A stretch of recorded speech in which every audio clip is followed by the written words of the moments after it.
My name is Ashley Aitken and I'm a senior lecturer in the School of Information Systems. One of the key things we're trying to do in this first year unit is to get students to take responsibility for their own learning. Basically, the project was trying to focus on the need or to trying to encourage more collaborative learning amongst the students.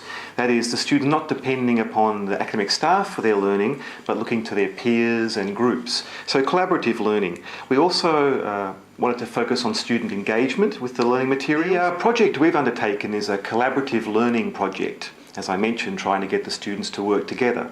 The technology we've used for this is Google Docs. And we chose Google Docs because it's freely available, it's open access to students, and we also use it in other aspects of Business Information Systems 100.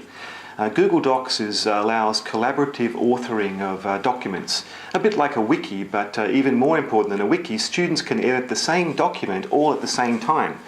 So the first task was a collaborative lecture and workshop slide annotation.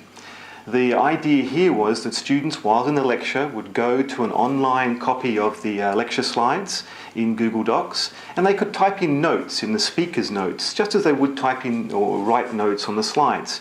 But as I say, all the students in the lecture class would see each other's notes and be able to contribute to each other's notes. So that's the collaborative lecture and workshop slides annotation task.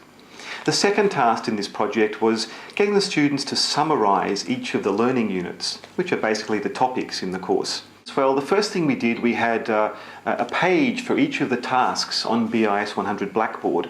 Introductory page describing what the tasks were, how they would collaborate with other students, how they would use the technology, links to resources on how to use the technology, Google Docs as I mentioned. We also had a video on these introductory pages showing the students what it was like, how it was work, and demonstration. They could see people editing a document and concurrently editing a document. There was also a schematic showing how it all fit together. So we thought this page would give the students a good, if they chose to read it, a good overview of the collaborative learning tasks, one page for each task. There was a small participation, active participation. Out of those students, there was great satisfaction with the project. A number of students said things like, "Great innovative idea, don't stop this one. Would love to see this available for other units. A great study tool and a good motivator." Some of the students said actually the process of creating the learning unit summaries was a real benefit for them, actually thinking about the content, of course. They also said that collaborating with other students, seeing what other students thought was important in the units and how they represented that in diagrams or textual form or point form was very useful to them. Well, I think collaborative learning is surely the way to go. And the technology now is very easy to use.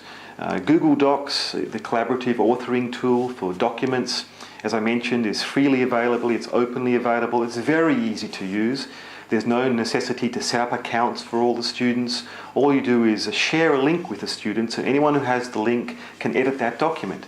So now we have a collaborative learning space where everyone can get access very easily with a modern web browser and a reasonably modern PC or laptop.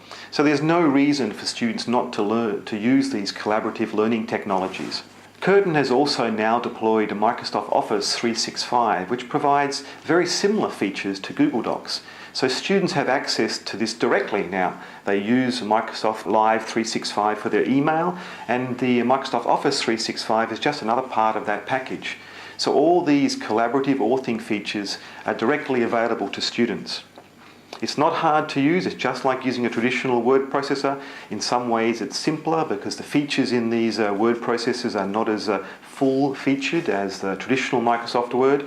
And as I say, students don't need to install any software on their PCs at home, their laptops at work, or whatever. One thing the staff would need to do when they're considering these collaborative learning tasks is how to encourage more participation.